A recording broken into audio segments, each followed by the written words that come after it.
Many people think that Vancouver is a great city, while others may disagree completely, depending on who you ask. Of course, Vancouver does have its pros and cons like every other city, but here's my opinion on if you should live here. Let's start off with the pros. Vancouver, for North American standards, builds a lot of bike lanes, and many of them were built recently. Vancouver builds bike lanes rather quickly compared to most other Canadian cities, and some of them are even safe to use. But bikes aren't the only good form of transportation in Vancouver because of the good transit system, and good in North American standards because every time I use the word good in this video or something similar, it's gonna be for North American standards. First, there's an actually usable bus network, and during the weekdays, the frequency is so good that people actually take the bus. To add to that, there's also a trolley bus network in Vancouver, with 13 lines on the network. There is also the Vancouver SkyTrain, a metro, or a subway, with a total of 53 stations and 3 lines, the Expo line,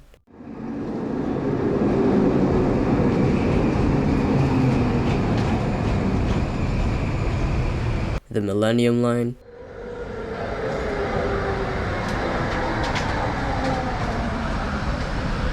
and the Canada line.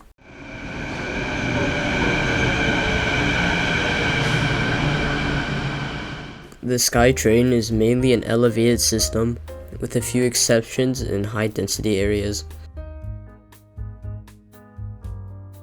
The SkyTrain is currently undergoing a few upgrades, including the Broadway extension on the Millennium line and Capstan Station on the Canada line.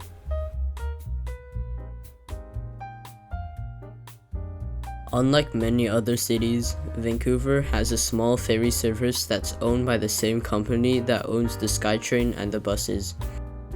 It's called the SeaBus. It goes from Waterfront Station, the main metro station in Vancouver, to Lonsdale Quay, and vice versa.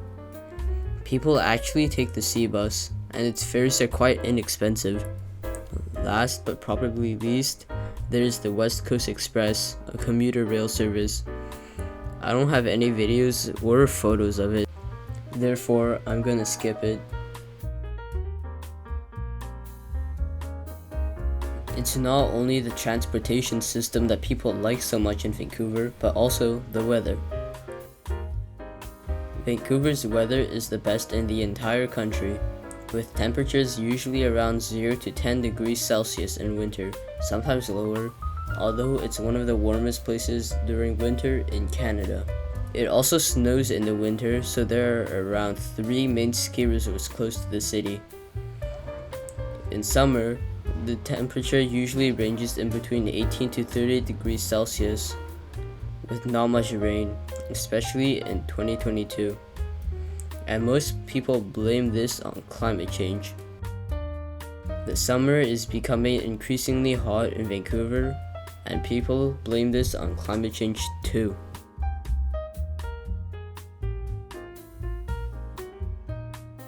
But no city is a perfect city, so of course Vancouver has its flaws. One of the biggest barriers preventing Vancouver from becoming a better city are the housing prices. The housing prices are much more expensive than other Canadian cities, except for Toronto of course, and it's not getting better. More housing is being built in the city, but it doesn't seem to be helping either. And therefore, there are many people homeless in Vancouver, and not many things are being done to help it. Being in North America, of course, Vancouver is a car-dependent city. Although there are many people taking public transit, most of the population chooses to drive. That's why the buses also get stuck in traffic, so not many people choose to take the bus. Vancouver is trying to get more people to choose alternative transportation options, but it doesn't seem to be working because all the infrastructure today is made for cars. That also means if you go to places outside of Vancouver but still in Metro Vancouver, you will see parking lots. A lot of parking lots.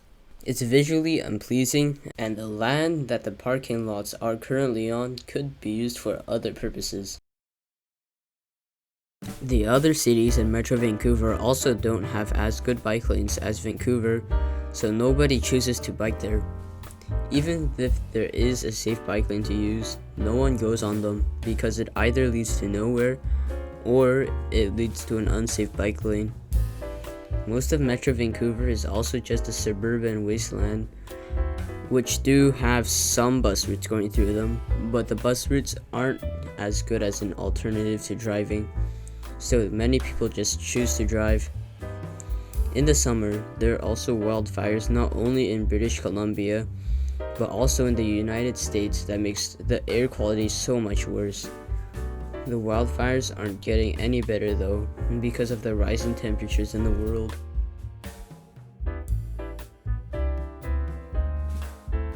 So, we've gone through the pros and the cons, and hopefully helped you decide whether to live in the city or not. Personally, if I was forced to live in North America, I would probably choose to live in Vancouver. But if I wanted to move elsewhere, I would probably go to Western Europe. Thank you for watching, and goodbye.